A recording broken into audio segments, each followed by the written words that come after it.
अस्सलाम वालेकुम viewers, welcome to remedies with खानूम।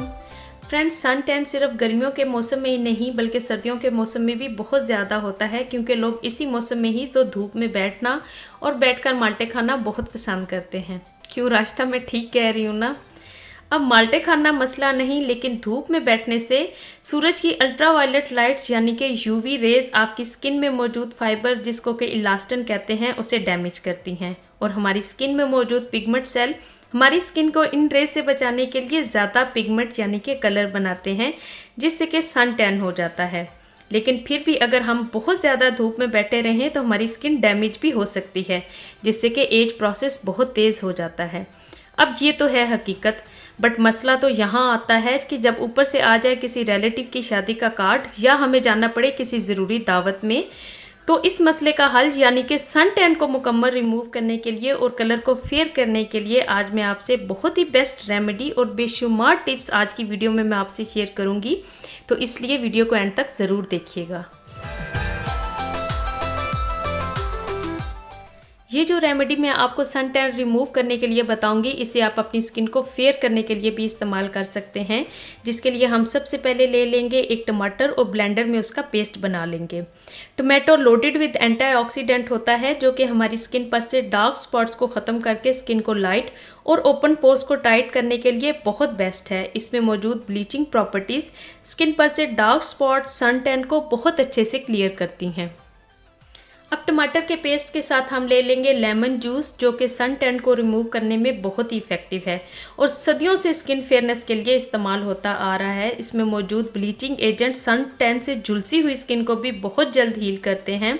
और अगर आप इसको इस क्यूकम्बर जूस में मिक्स करके रख लेंगे, जो कि मैंने आपको ऑलरेडी वाइटनिंग सीरम की वीडियो में बता चुकी हूँ, तो यकीन माने आपको किसी भी और रेमेडी की ज़रूरत नहीं पड़ेगी। अब लेमन जूस के साथ हम ले लेंगे बेसन, जो कि सदियों से स्किन पर से दाग धब्बे दूर करने के लिए और स्किन को खूबसूरत और फेयर कंप्लेक्शन देने के लिए इस्तेमाल होता आ रहा है। इसी तरह ये सन टैन को रिमूव करने के लिए और स्किन को ब्राइट और इवन टोन देने के लिए बहुत इफेक्टिव है। अगर आप रोज़ाना बेसन और नींबू के छिलके मिक्स करके रख लें और उससे चेहरा वॉश करें तो स्किन निखर जाती है। ख़ास तौर पर अगर सूरज में स्किन झुलस चुकी हो या किसी फार्मूला क्रीम के इस्तेमाल से भी स्किन ख़राब हो चुकी हो, तो सिर्फ आप अगर अपने बेसन से स्किन को वॉश करते हैं तो स्किन हील भी होगी और फेयर भी होगी। और इसके बाद हम ले लेंगे खीरे और आलू का जूस, जो कि मैंने अपनी एक लास्ट वीडियो में आपको बनाना भी बताया था। अगर वो आपके पास ना हो तो आप सिर्फ खाली खीरे का जूस निकाल लें, क्योंकि खीरा जो है वो झुलसी हुई स्किन को कूलिंग इफेक्ट देता है और स्किन को सूद करता है।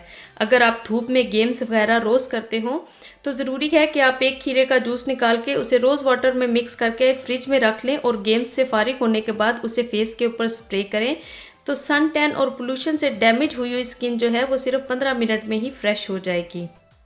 अब लास्ट में हम अपनी रेमेडी के लिए ले लेंगे एलोवेरा जेल, जो कि सन टैन को क्लियर करने के लिए बेस्ट है, क्योंकि ये सन टैन को रिमूव करने के साथ स्किन को हील भी करती है। जो लोग रोज़ाना सूरज के नीचे ज़्यादा जाते हैं, सनलाइट में उनका काम ज़्यादा होता है, तो उन्हें चाहिए कि रात को सोते वक्त स्किन पर सिर्फ अगर खाली वो एलोवेरा जेल ही अप्लाई कर लेते हैं तो स्किन साथ साथ हील भी होती रहेगी और सन टैन भी रिमूव होता रहेगा। एलोवेरा की हीलिंग प्रॉपर्टीज स्किन पर से हर तरह के इन्फेक्शन और डैमेजेस को भी रिपेयर करती हैं। अब एक खाली बॉल में हाफ स्पून जो है एलोवेरा जेल ले लेंगे और उसमें 1 स्पून बेसन की मिक्स कर लेंगे। 1 चम्मच ही इसमें टमाटो का जो पेस्ट बनाया है उसे ऐड करना है और 1 स्पून ही लेमन जूस इसी बॉल में ले लेंगे। 1 चम्मच ही मैंने खीरे और आलू का जो जूस निकाला था उसको मिक्स कर लेंगे। अब इसको थोड़ा सा मिक्स कर लेंगे। तो बेसन अगर आपको और मिक्स करना हो इसका थिक पेस्ट बनाने के लिए तो आप और भी ऐड कर सकते हैं, जैसे कि वीडियो में मैंने ऐड किया है। अच्छी तरह मिक्स करके आपने पेस्ट बना लेना है। जहाँ जहाँ आपने अप्लाई करना हो स्किन को अच्छी तरह वॉश करके अप्लाई कर लें। इस मिक्सचर को आप 2 से 3 दिन के लिए फ्रिज में भी स्टोर कर सकते हैं। अब जहाँ सन टैन है हाथों, पाँव, आर्म्स, फेस के ऊपर आप इसे अप्लाई कर लें और कम से कम आपने 15 मिनट के लिए इसे अप्लाई करके रखना है। अगर आपको ज़्यादा ड्राई फील होना शुरू हो जाए तो जो क्यूकम्बर का आपने जूस निकाल के रखा है उसे ऊपर से अप्लाई कर लें। लाइट सा मसाज करें, अप्लाई करते हुए लाइट सा मसाज करें और जब ज़रा सा ड्राई होना शुरू हो जाए तो तब भी इसका लाइट सा मसाज करने के बाद आपने फेस को वॉश करना है और कम से कम इसको 20 मिनट के लिए अपनी स्किन के ऊपर ज़रूर रखें। और स्किन वॉश करने के बाद एलोवेरा और लेमन जूस मिक्स करके आप अप्लाई कर लें स्किन के ऊपर, तो आपको फर्स्ट टाइम ही बेस्ट रिजल्ट मिलेंगे इसके।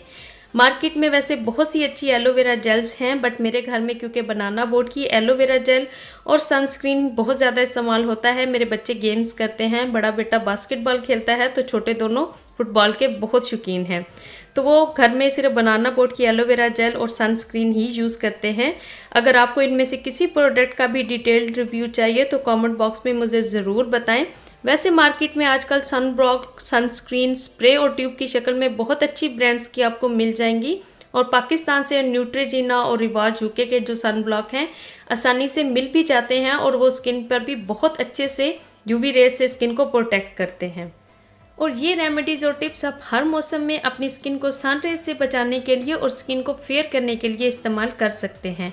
लेकिन मेरी वीडियो को लाइक करना बिल्कुल मत भूलिएगा, और अपने फ्रेंड्स से भी शेयर करना, या जितने भी व्हाट्सएप पे आपके पास कॉन्टैक्ट्स हैं सबसे ही शेयर कर दें। इस तरह उनकी भी मदद होगी और मेरी भी। मुझे यूट्यूब के अलावा फेसबुक और इंस्टाग्राम पे भी फॉलो करें। मिलती हूँ मैं आपसे अपनी नेक्स्ट वीडियो में। अपना बहुत सा ख्याल रखिए। अल्लाह हाफिज़।